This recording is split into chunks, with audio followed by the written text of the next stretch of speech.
Jawaban cerdas dari Mas Gibran.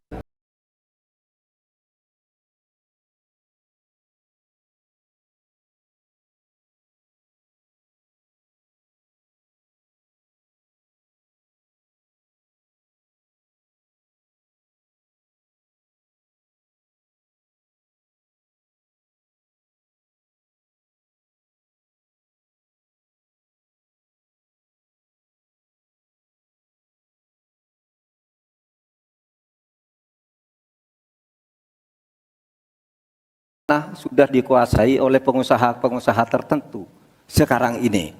Nah, saya setuju ke depannya itu agar mengundang investor, IKN harus diteruskan tetapi pendanaannya harus sesuai dengan tujuan semula, bahwa itu sebenarnya mengundang investor.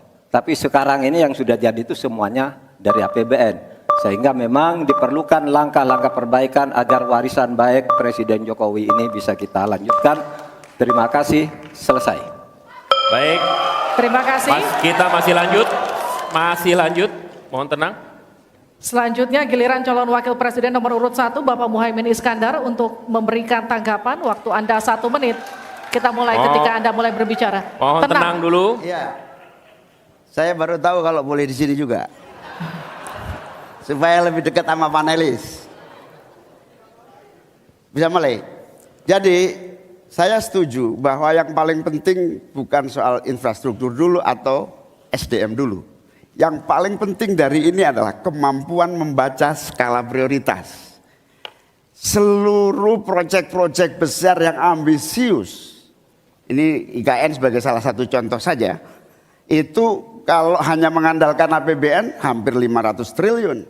Padahal 1% saja dari 400 sekian triliun itu untuk bangun jalan seluruh Kalimantan beres, membangun seluruh kota-kota di Kalimantan beres. Dan yang paling penting infrastruktur yang untuk SDM 3% aja dari seluruh anggaran IKN itu bisa membangun sekolah dengan baik di seluruh Kalimantan. Itu contoh kemampuan mengambil skala prioritas. Oleh karena itu skala prioritas sangat penting. Mohon tenang, sekarang kita berikan kesempatan kepada Pak Gibran untuk menanggapi atas tanggapan yang sudah disampaikan. Silakan. Baik, saya izin menanggapi Gus Muhaimin dulu. Saya ingat sekali Gus Muhaimin dulu sempat ikut meresmikan dan potong tumpeng di IKN. Ini gimana? Ini nggak konsisten. Dulu dukung, sekarang nggak dukung karena menjadi wakilnya Pak Anies yang mengusung tema perubahan. Sekali lagi Gus, mohon maaf, IKN ini bukan hanya membangun bangunan pemerintah, tapi juga sebagai simbol pemerataan pembangunan di Indonesia, sebagai simbol transformasi pembangunan di Indonesia.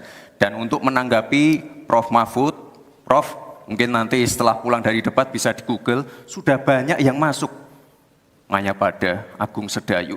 Dan nanti akan tambah lagi mungkin setelah Pilpres, karena mereka pasti akan wait and see melihat stabilitas politik di Indonesia. Terima kasih Prof. Baik, silakan berikan apresiasi dan aplaus dulu deh, biar semangat semua. 1, 2, 3 pendukung-pendukungnya silakan bersemangat memberikan apresiasi.